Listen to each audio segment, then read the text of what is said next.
And hello, welcome back. Happy Wednesday. I'm David Stringer, and this is Are You There? Engaging customers beyond the showroom. Thank you, Leslie. Good music. Yeah, thanks for everybody tuning in. We've got a nice little crowd gathering. We're going to get to our guest in just a few moments. And as we have begun to transition this webcast into more of an informational, I think we're all kind of starting to feel the new normal. So we've got a couple of fun announcements to pull forward for our webcast here, and then I do a little best practice time, and then we'll bring in our guests and talk about the car business and vehicle personalization and all those fun things. So let's get right to it. See if I can do this stuff here. So what we have decided to do, very exciting, I think, is to begin to combine this webcast, Are You There, and transition it into our podcast, which we already have up and running, called Next Up Accessories. So Next Up Accessories is a podcast. It's typically been an audio podcast up to this point, where we interview folks in the vehicle personalization business and try to help educate our customers, who are you, car dealerships, and car dealer personnel, about various folks in the vehicle personalization segment. I think it's a fun podcast. We've got one of our guests today who is going to be also on that podcast. That's going to release the last podcast that we just recorded a few weeks ago.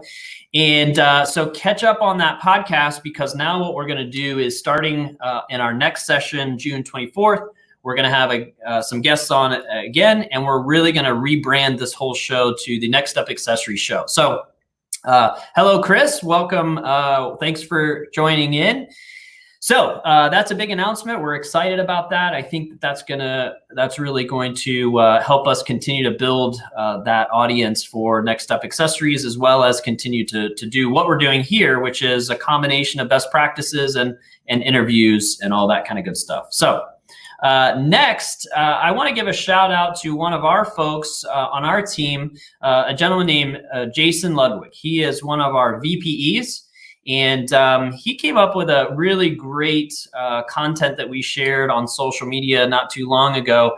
He's really developed this formula, and it's really a question that he uses when he approaches his stores about engaging in the vehicle personalization process. Would you invest $5 to $22 per vehicle at a close rate of 48% to produce $597 of additional revenue on that vehicle? That's look, I'm an English major, and that's a pretty straightforward math equation to me. I mean, even I can get that one, and I suck at math. So this is one of those things that's a great way to position vehicle personalization to your upper management. So if you are a a parts manager, or if you're a service manager looking to grow this business within your store and trying to get your general manager to understand what we are all about. Or if you are a salesperson within the store and you really want to add additional commission to your bottom line and help your dealership grow and grow their revenue and be successful, and hey, make happier customers, this is a great math equation to put in front of any general manager, and I think they'll get it. So thank you, Jason, for sharing that. Check out Jason on our LinkedIn pages. You can find him on LinkedIn and can communicate with him and connect with him. He's one of our VPEs. We have VPEs all over the country. So Jason would, if you're from California, that would be Jimmy Mondragon, who Jason could refer you to, or just look up Jimmy Mondragon on LinkedIn. So we've got a great crew out there that's dedicated to making sure you're successful in this business. So best practice time. I'm going to take a quick look at my comments. Yep, Jason's, thank you, behind the scenes insignia person doing that. That would be Cameron. Putting the links in the comments, that's awesome. So let's talk about, all right, best practice session, here we go. So let's talk about why the traditional dealership does not ever get into the vehicle personalization. And it is these 6 little words. Throw it in and I'll buy, right? That sends shivers down every salesperson, sales manager, F&I manager. That's the worst thing you want to hear a customer ask you while they are purchasing a vehicle is, yeah, I want those running boards. Throw it in and I'll buy, right? Well, it's fear. The fear of hearing that cost you the deal.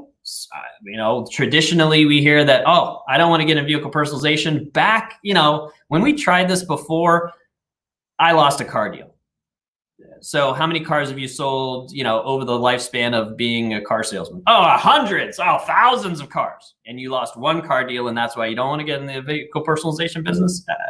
So that's just the joke I play in my head, you know, the narration that I have with my potential customer. It'll cost me my commission. Well, okay, yeah, if you suck, yeah, you don't get paid. It'll cost me my survey score. Yep. If you don't give your customer what they want and you offer something and then take it back from them, yeah, you're gonna lose on your customer survey score. Absolutely. So this fear of throw it in and I'll buy, the cure for this is simply a process. Now, I find it a lot of fun these days after 20 years of doing this, or almost 20 years of doing this, to talk to a general manager and they tell me that they need to be convinced of this business. Well, if I've got to spend 5 minutes convincing you you've got to do vehicle personalization, we're not going to win, right? We can help you make more money, make your customers happier, have commissions for your salespeople, grow a salesperson in the store. And if that doesn't convince you that this is the right thing to do, okay, nothing I can do. And the process will set you free, right? So here's my best practice session. To avoid that, throw it in and I'll buy the car. What you do is, as a salesperson, you're going through the process, talk about options while you're doing your walk around and your test drive and you're picking out the vehicle. Talk about options. You know, there are many options that we have here. Great, we'll talk about those later. Notice the trade-in. If they drive up in a pickup truck and it's got chrome accents everywhere, ding, ding, ding, ding, hello. If it's lifted with big giant wheels and tires, ding, ding, ding, ding, they're probably gonna want the same type of vehicle. So be prepared as you're walking around that trade, notice what's on that vehicle already. Then set the deal. Sell the car, land them on the car, do what you do, the 4 square or the 5 square and all those kinds of things. Get your deal done with the vehicle. And then right before F&I, set up a shopping process. This is where, using a system like Insignias or the few other systems that are out there that do what we do, this is where you can create that shopping process and help that customer to shop, to take the pressure off, create a distraction for the wait time, continue to help them invest in their vehicle. And you set it up with a very easygoing, nice word track like, hey, I'm going to go get you a bottle of water. I would like you to review some of the things that we have available that you can add to your vehicle. Or, I noticed that you had a trailer hitch on your last vehicle. Did you know that we offer those as well? Here is our catalog that you can go through and look at the other options we have available. And by the way, these can be financed with the vehicle and save you cash now. So there's all kinds of ways to set this up so that you're not setting yourself up for failure of throw it in the deal. All right? If you have more questions about how to avoid those traditional pitfalls, and there are a number of the different pitfalls that we've run into and solved over the years to make this a successful business. And by the way, when I say successful, we've got dealerships that do $1 million+ per year in vehicle personalization in their showrooms. And yep, some of those are very large volume stores. And we have stores, Subaru stores and VW stores and other stores that sell, between 75 and 150 new that are doing hundreds of thousands of dollars a year in accessory sales and making their customers very happy along the way. Yeah, Jason threw in a great one. One of our word tracks is about the warranty. So when you purchase the accessories with the vehicle, not included in the deal of the vehicle, but with the vehicle, it also carries the warranty. So that's another great word track. So thank you, Jason, for that. Where was I? I lost my thought. And, we can really help your customers feel better about the whole experience of purchasing accessories. All right.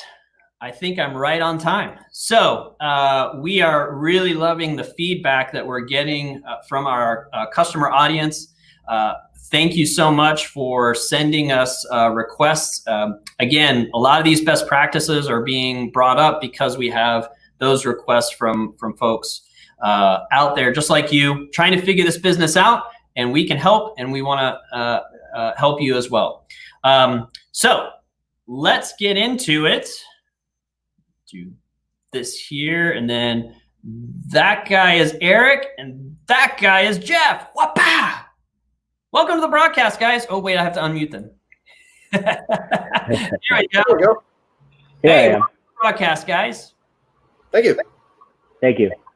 So take just a minute. We'll start with this guy here. Eric, if you'll just introduce yourself, and then Jeff, if you'll introduce yourself and tell us a little bit about who you are and what you do, and then we'll dig into the meat of it.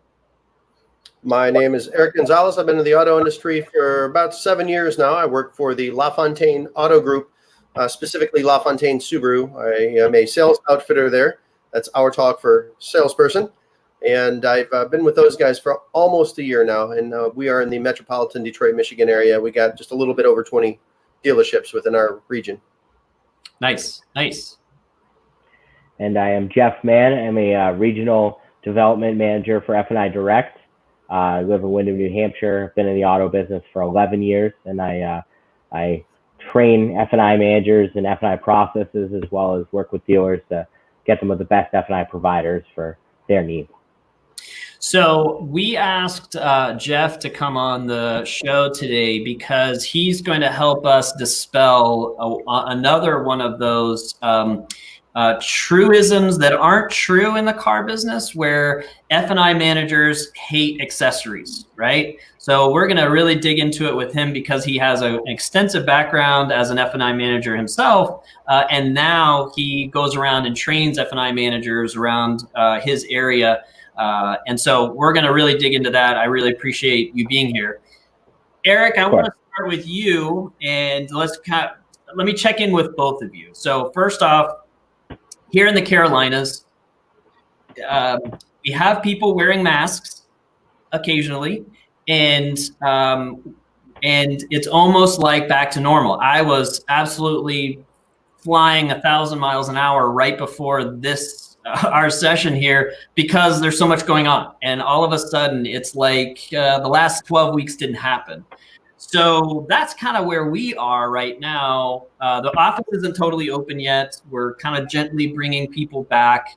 So that's where we are. Eric, how are things in Detroit? What's the kind of the situation there? When the shutdown first took place, about 2 weeks of downtime went down, and we were given the option to come back under controlled circumstances. Everything was off-site delivery. Nothing was allowed in the showroom. Then we sort of laxed that a bit to where service clients could go in a designated surface area, and certain protective protocol had to be followed. Masks, we had some regulated sterilization techniques that we've got everything from sterilizing cars to the waiting area for the service customers. We removed cars from the showroom so that nobody could get in and touch things and claw the cars up and touch stuff they shouldn't be touching, and have other people touching things that they shouldn't be touching. So with those in place, I was there with them for about a month of nobody being able to come by. And then other folks started to come back, and it feels like it's pretty close to normal. Clients are allowed in the showroom. A couple weeks ago, it was an appointment only type of setup, so you just didn't have everybody flooding the showroom. We said, okay, you'll be here at 3 o'clock. Great, come on in. We'll have something ready for you. And we tried to streamline what it is the inventory was that they wanted to see, so that we weren't touching every single car and then had to clean every single car that back out on the lot for them, which made us more efficient. I mean, I think we all learned from that. Now that everybody else is coming back in and whatnot, the company has asked that we wear masks when in the presence of clients, whether it be outdoors or inside amongst the waiting areas for customers, or just them standing around having a cup of coffee or a bottle of water. Now you told me you and I recorded the Next Up Accessories, the last episode, the latest episode of Next Up Accessories, and you told me that you for a period of what you told me, I think it was a month, you were the only salesperson, or maybe 2 or 3 weeks, you were the only salesperson. So what was that? I mean, was that? I kind of think of that as sort of like it was a ha ha ha ha ha, it is all mine, or it was like it's all mine. I mean, where were you? I'm going to go with A on that one. Yeah, right. It was King Kong. It was pedal to the metal for a while. We had a great general sales manager and sales manager there. Jordan Schultz, our general sales manager, and Jason Fox, our sales manager. Everybody chipped in to help out.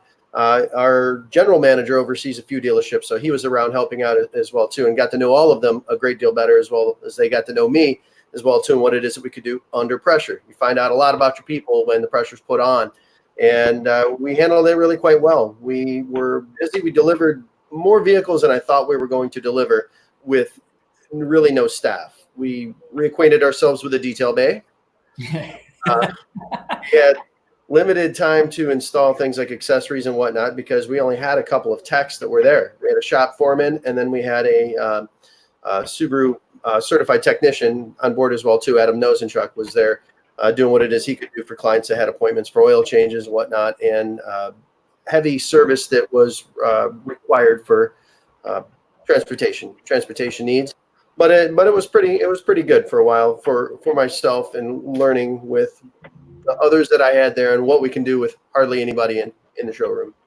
That's fun. I mean, you look back now on it and laugh. I think we had the same kind of experience around here when, unfortunately, in the middle of April, we had to furlough our staff. And so it was all the managers running around.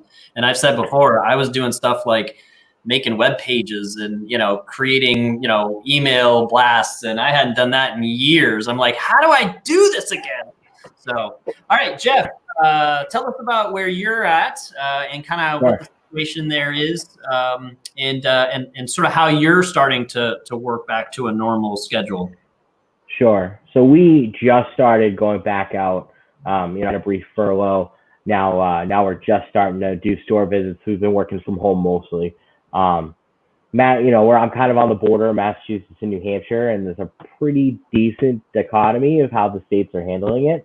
So Massachusetts just opening up, dealerships are, by appointment only, nobody walking in, unannounced, anything like that. New Hampshire's been open a little bit longer. We go out, I'd say probably about 80% of people, if you go to a grocery store, wearing masks, things like that. So Massachusetts got hit kind of hard, so it's understandable. dealerships have been, doing a pretty good job with remote sales for the most part. I know Massachusetts, the sales departments were shut down for a couple weeks, but then they reopened. But in New Hampshire, they never shut down. They were just doing remote sales for the most there. And some of these rural locations have actually exceeded their sales numbers from year over year, which is surprising. That is surprising. Yeah. I see the posts on LinkedIn, and people I'm connected with. I'm like, I don't know what this says about what you were doing last year, but good job now. So, but yeah, it's good to get back out and back in the swing of things. Definitely a lot to train on now that's different. New normal for at least some F&I. They're doing a lot more remote, so the training's definitely shifted to that as well. Yeah, so talk about what you're seeing in terms of that remote delivery. I know the big buzz right now in the auto industry, retail-wise, is, we just got pulled forward about 3 years in the digital retailing space, and now it's all going to be online and it's touchless. And what are you seeing in your area? So there's been definitely, more of a shift towards that for the dealerships that are, we're closer. So if a dealer was already using, e-contracting with Route 1 or DealerTrack and using Darwin or a similar menu system, it was an iPad setup and something easily sendable anyway. They definitely could make an easy transition to a sign anything platform and go digital fully.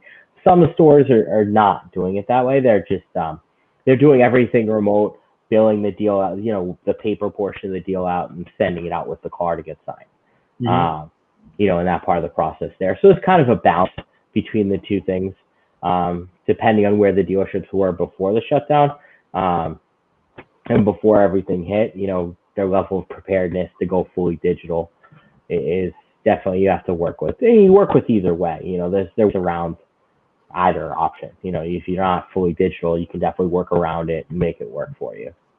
And what are you seeing in terms of, F&I? The F&I department is obviously a critical piece of the dealership profitability and the variable ops side of things. Are you seeing increase, decrease, about the same? What are you seeing in terms of the typical sales process for the F&I products themselves? Sure. I will say that, there initially was definitely somewhat of a decrease, but people are starting to get used to having, figuring it out from here on. There's more, as we get more traffic through the stores and through, the traditional through the office type of setup, you're going to see some of those numbers naturally go up because people are more, the FI managers are more comfortable that way.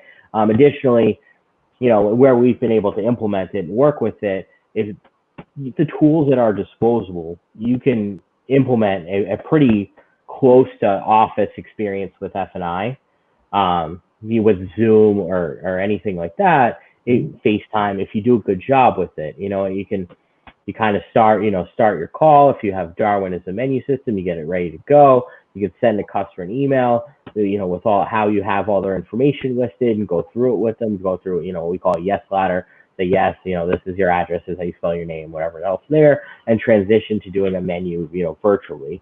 But you're still presenting a menu to somebody while looking at them and talking to them conversationally with the tools at our disposal. So as close, I find the managers who've been able to make it as close to possible as an in-dealership experience are the ones who are having the highest level of success. Yeah. If you can do that at, a consistent level, you can still succeed and have relatively no drop off or, and even an increase if you drop. Yeah. So I'll take a Jason question here. He put, do you find you are doing more training surrounding non-physical visits for F&I turn? So I guess what he's saying is, is that a different training process that you're seeing developing as maybe more customers are trying to do more online? Definitely somewhat. And I think it's something that we haven't, in general, as an industry, trained for as much as we should have. So it's a huge area of opportunity. It's a huge, area of need right now. So a lot of these F&I managers have been through trainings. I've worked with them for a while, or they've been through other trainings or whatever it may be, but doing digital TOs is not something they're familiar with. So that's something we need, catch them up on quickly to get them successful. Yeah. Eric, I'll switch back to you for a second. What are you seeing in terms of, well, traditionally, Eric, you have a great background that you described on the podcast, that selling accessories was just part of selling the car. It was not a different, it wasn't a struggle for you to adapt to that, because it seemed like you were trained in that process. What has been your experience between selling accessories and F&I? Did you ever perceive that friction of, hold on, I need to sell my F&I products, so don't load up the vehicle with a bunch of hard ads, you know? So what have you seen of those traditional sort of friction points that I don't even think they're really there? I think it's just an excuse. Fortunately, I got started in a very non-traditional environment. We were responsible for selling the vehicle, dusting our deals, selling the back-end F&I products, and signing the customers from day one. That was my introduction to the auto biz. So I understand on both sides of the desk, and both in the front of the house and in the office of F&I as well too, what it's like to try to have to integrate all of these. Subaru customers typically will come to us, and that is the brand I sell, Subaru. They are individuals themselves. And like you had mentioned earlier, David, that you see somebody come in a truck with chrome wheels and a lift kit, that's probably what they want. If you simply ask the question, you're like, well, how long did you drive the car? You had a warranty on this vehicle, correct? You set the deal up basically what it is that they just had. And it's not a predatory type of situation where they go in and they're gonna get it from the guy in the back room, or there comes the office guy or something like that. If you can do a good job of setting up your office staff, the F&I department, on, hey, this person keeps the car a long time, give them all the information that they need to make the vehicle personal to them. Our office staff, with our business managers, they've got no problem with accessories. It's our job to make sure that ROs are written for these, for the bank and whatnot. It's pretty easy. We put it through to Insignia. The parts and service department takes care of it for us. We get the car into them, boom, it's done. It gets to them. If they need an RO, I go get it, and it's as easy as that. So to me, they're one and the same, whether it be an accessory to make the vehicle more protected or personal, or a warranty product or a protection item on the vehicle that is back end. It's kind of the same thing. It's personal to each experience for the consumers.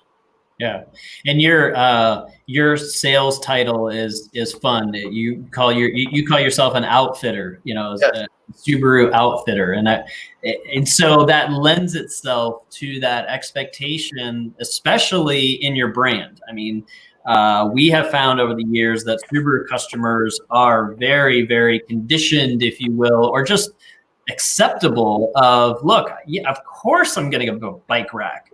Yep. Do you not know that I go biking every Saturday? You know, so you know, tell me how that evolved. You know, or tell us how. I know because I interviewed you already, but tell the audience how that evolved, because I think that's a great way to set you up. As you know, personalization is what we're going to talk about today.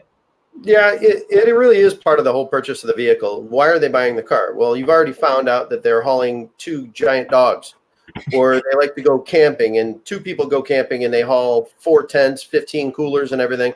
Obviously, the compact version of what we offer is not going to cut it. So they need a bigger vehicle. And your line of questioning, you're like, well, okay, so this is what it is that we're going to do with it. You're hauling your kayaks with you, right? Well, of course you are. You don't have kayaks yet? Well, hey, we need kayaks. Well, great. I've just helped out the kayak industry indirectly by selling them kayak barriers on the car. And they didn't even know that they needed them. Yeah. But if you paint the picture with them and how it is that they see their lifestyle with the car, how can I be a part of outfitting that vehicle to fit your lifestyle to where you don't have to go, I wish we had? Because if there's something negative when they leave and they go, I wish we had, somebody does not like to not have something when they have the car. The neighbor goes, I've got the navigation system that's the newest. I don't have that. Right. I didn't show it to him. Hey, that guy didn't give us what we wanted. You can't open it up for me to have to read somebody's mind. You have to figure out that information. And building accessory setups for people, you know, we can turn their screen to them and just say, look at this. You click on the item and it will show you on the car what it looks like. Yeah, you can see your color car with your accessory on the vehicle. That's how you're going to take delivery of it. And somebody else mentioned earlier that the warranty covers this stuff as well too. The items that are put on when it leaves that dealership that day, it's an advantage too. People don't like to have to repurchase something because it failed 6 months on down the road. They like to know that they're protected. So, and we can extend that coverage as well too. And that's where our F&I department's been very, very good at picking up on what it is that we set them up with. Yeah, awesome. Now, tell me your approach when you've got the newbie, the green pea that is new to the car business, and they're excited. They've joined your team, and they are absolutely petrified of the first car sale. How do you help them? Because I get a sense that you are a great team member in your sales group. How do you help them to feel comfortable in presenting those things? Are there things that you do to kind of indoctrinate them the way you were indoctrinated? Yeah, and some of them need different things. I find it maybe a little easier than others. Like I told you earlier in our discussions, I was a school teacher for 16 years. So having a classroom full of people that don't know what they're doing there, might not want to be there and are afraid to be there. I don't want to talk. What are the people going to think of me? Well, it's the same thing as a new salesperson or a new sales outfitter. What are people going to think of me? They're always worried about what move are they going to make and what effect will that have on how people view them in that particular dealership. Yeah. If I can see that that's something that they're worried about, say, hey, here's what it is that's going on. What do you have coming in? You have somebody coming in to look at a new car, a Crosstrek. How do you know that's the right vehicle? They need an Outback. How do you know that's the right car? How to do a customer interview. How to show the clients all it is that they could outfit their vehicle with, be it front-end accessories or back-end products and whatnot. A lot of times their goal is just to sell the car. Well, you're missing out on everything. I mean, at the end of the day, if they sit down and people want to talk about your performance and they go, this is how many cars you sold and that's it. Well, from the income standpoint, if you outfit this vehicle with X amount of dollars more worth of accessories, there's tax paid on that. You have to touch every department as a salesperson when it is that you're trying to get a product out of there. The goal for me would be to show somebody how to touch every department, whether it be the parts. You sell an accessory, helps your parts partner, helps your service partner that's going to put on the accessory. F&I product in the back end, how it is that they can help outfit the people with the package that works best for them. If everybody can work together, because sometimes salespeople don't always work the best with the people in the back of the house. If you can find out how to touch every department and teach the new guys that come in, sales managers have a much less stressful environment. Okay, so that's going to be our highlight reel from this episode. Cameron, book it right there. That was amazing. I've never heard that in all these. So thank you. I just learned something new. A great mentality piece to introduce to a store, especially a salesperson. If your car sale doesn't touch every department, you're missing out. That's awesome.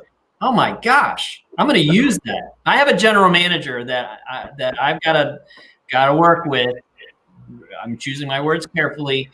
Old school, brand new to the store. Just took over the store. First conversation. So, did you sell accessories at your other big volume store of a brand that is meant to sell accessories on?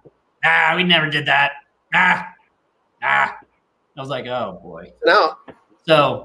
So yeah, it's going to be a challenge. So maybe I'm going to use that line on them. Hey, Joe, if your salespeople aren't selling a vehicle that touches every department, they're missing out.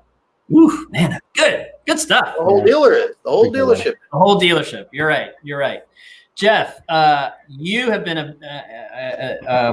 a finance manager for a number of years. Talk to us about that moment where you suddenly said, oh, okay, accessories isn't so bad. Because I know that when you first joined the business, that's not what you were told. I will bet you a chicken biscuit that you were told, don't tell those salespeople to take that shit back. I don't want to hear that. Yeah. I'm used to my other podcast where I'm a little free in language. So anyway, tell me about that time that that time. Everybody's got that story. Remember that time? Yeah. So I kind of had it forced on me. I went to go work for a store that had a very established accessory process. Oh, nice. So, seeing what you're talking about, best practices, right? They sell the car, go through the accessories with the customer while the deal's getting loaded, and I'm doing everything else. So when I first got there, my mindset was traditional. I'd been in the business a while, looked at it, and I'm like, yeah, I know this is going to kill me. These people, the payments aren't going to be accurate. These people are moving themselves $20, $30, $40 a month. That's service contract money. You know, that's where it's coming from. I quickly discovered that it doesn't hurt at all. In fact, I feel like it helps. I feel like a lot of the same customers who are willing to purchase accessories and go through that will purchase F&I products as well, because they're personalizing your vehicle and it makes it more yours. And to be completely honest, F&I is mostly about fear of loss and protecting your vehicle. So when you personalize your vehicle more, guess what? You want to protect it more too.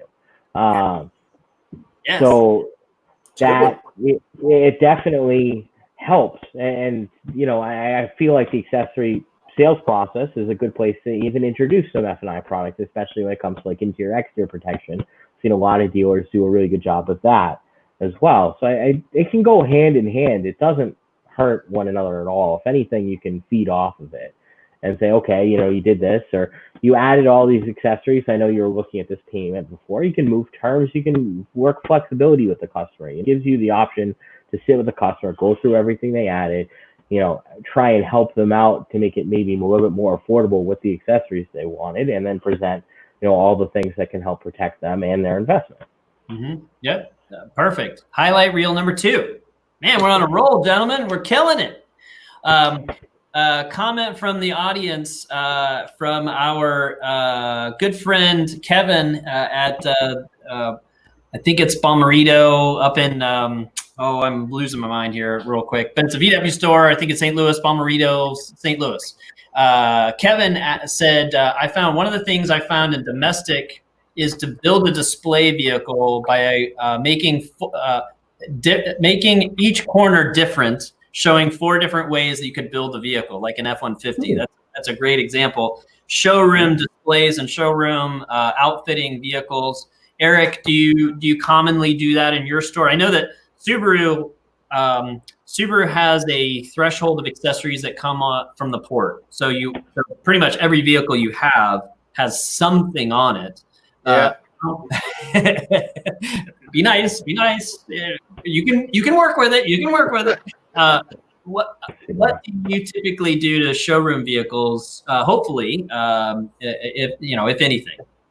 Things that I've done in the past, I heard somebody mention interior and exterior protection. You know, the tape line down the hood. This side is protected. This side is not protected. Customers see that. They can touch it. They can feel it. They're like, oh yeah, do you want your car cleaned or do you want it protected?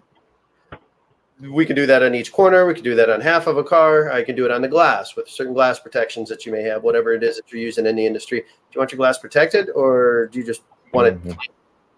And then nowadays, pre-collision systems and things out there that need reprogramming, windshield is an integral part of the computer of the car. And in order for manufacturers to cover the car safely and just say, hey, our system will work as engineered if you use what it was engineered with, you might want to protect these types of things now. Windshields are not $200 anymore. They're $1,500, $1,800. They're expensive. And again, being Subaru, they do come to us from the port with a certain amount of labor hour accessories installed. West Coast cars, I've looked at them just to see what's out there. They'll have different accessories than what we'll have here in the Midwest. Here it's colder than heck. Some of our cars will show up with all weather mats. Well, if it's dry out west and you don't need those things, you put boom boom stereo in it or something that the people over here just want to be warm or something, or dogs. A lot of people in the area have got dogs. We've got dog accessories for them as well too. If you can outfit a car, put it in the showroom, show them how it is that they can use it, and because you've done your questions right, that gives you an opportunity to put the good stuff that they're looking for in it to make it personal. But yes, they do come with a fair amount of things in it, the low-hanging fruit, if you will, to outfit the cars with. So, oh darn it, you made me think of and I'm having a Rick Perry. I've had several Rick Perry moments. I'm getting back to normal when it's like, wait a second, I forgot. So let's move on. So I know that it's important, Eric, your dealership has got a number of different stores, and being an integral part of the community, we like to give an opportunity to talk about what your store, what your dealer group has done in the community during this time. So could you share that with us? Yeah, actually, we had just done we've got a department within our dealership group that handles community outreach and community involvement and whatnot. We've got some other charities that we spend time and resources with throughout the year that might not have direct impact on what it is that's been going on now. But we did recently do a production with the Detroit Youth Choir that everybody had kind of seen on TV about the delivery processes of, hey, it's okay to purchase a vehicle from us. Here's what it is we're doing to protect ourselves. We can deliver it to you. That was something that was Metro Detroit. We want you to come in here. You know, this is car country, car culture here. We want you to come in here and take a look at our cars, but you can't right now. So how do you take advantage of all of these deals? So we had put some put production together to reach out into the community to let people know that we're here. We're still in business. We can still make this fit right for you. And in many cases, a lot of people learned a lot about themselves. The dealership network probably learned a lot about itself too, because we got pretty traditional domestic brands here in Metro Detroit, and most of the import brands are represented as well too. Of, hey, you don't have to have traditional brick and mortar dealings during this time to be able to be successful and move the things forward. The biggest challenge really was the F&I department. Like, wait a minute, you know, they're not there. We can't menu you. We've found creative ways to get things set up ahead of time. Being how it was just me, there and an F&I team and our management, they were able to have some direct contact, speaking on the telephone and whatnot, or video chat, whatever's comfortable with the clients, to be able to get a hold of them. But a lot of people, we have a presence on television and on the radio in this area too, that we're letting customers know how can they get to our dealership, what to do when they get here. We would send out a pre-email, if you will, letting them know that we are open. This is how to approach a dealership. This is where we'll meet you. This is how this transaction will take place, so that it wasn't an awkward personal transaction. When they get there, they knew exactly where they were going, what they were going to see, and who they were going to be dealing with. Very cool. Very cool. Jeff, did F&I Direct do anything at this time, during this time? We started working on some training for, outreach for our dealers and trying to transition them to that kind of remote process, depending on the tools they have. Some of the menu systems are better than others. And frankly, it's right. So some of them are better than others for this. Darwin being the example, where you can send a remote menu to a customer and go through it, with them, have your screens mirrored. Mm-hmm. And that works really well for a lot of people. If they're using a system like that one or similar, where you can, send a link to a customer, they pull it up and they're looking at the same screen you are at the same time you're doing it. That gets, like I was saying before, as close to in-person approach, to kind of keep everyone in their comfort zone as far as F&I managers. We want them to feel like they're doing it like it's in the office. So if you just say, we can all, there's a level of ability to be able to pick up the phone, talk to somebody on the phone, and sell over the phone without visual aids or anything like that. It's just your conversion rate's not going to be as high. Mm-hmm. And the customer, some of the times, won't, they'll miss something. Some people are visual, some people are verbal. So anyone who's, if you're just doing that, if you don't send them a visual aid or something to look at, they're just going to miss what you're talking about. So. Great. Cool. Good. All right. Well, we are right about the time that we like to have this webinar. Gentlemen, I really appreciate you being on today. Great information. I love the fact that we're really talking about how F&I and accessories really work together. It's not that traditional objection that we heard so many times year over year in the business. It really is, and we've proven it too. Insignia has a white paper out there. You can find it on our website or email us, and we'll send it to you. It studies the big dealer groups and compares their rise of accessory sales that we know of through their increase in their F&I products that they reported through their financial statements. It showed that they were right on track with each other. So it was one of those things that if you feel like you're, consuming something, you're cannibalizing one business to take a different direction in another business, we were able to prove that just doesn't happen. You guys are great examples of that. So thank you very much. We've got our next episode will be June 24th, when we are going to have some other guests, and we will have the transition to the Next Step Accessories brand for our session. So Jeff, thank you so much. Good luck to you out there. Eric, always wonderful. Thank you so much. Appreciate your business, and thanks for the example that you are when it comes to vehicle personalization and making happier customers. Really, that's what it's all about. So, all right, folks, we're going to sign off. Thanks for all the comments. There was some really great comments, Jeff and Eric. I think there was some comments towards you guys that we just didn't get to. So feel free to jump back on there and interact with some of our good comments that we have out there. So, all right, ladies and gentlemen, and all the folks out in the world, thank you so much, and have a great rest of your Wednesday. Thank you. Thank you. Bye-bye.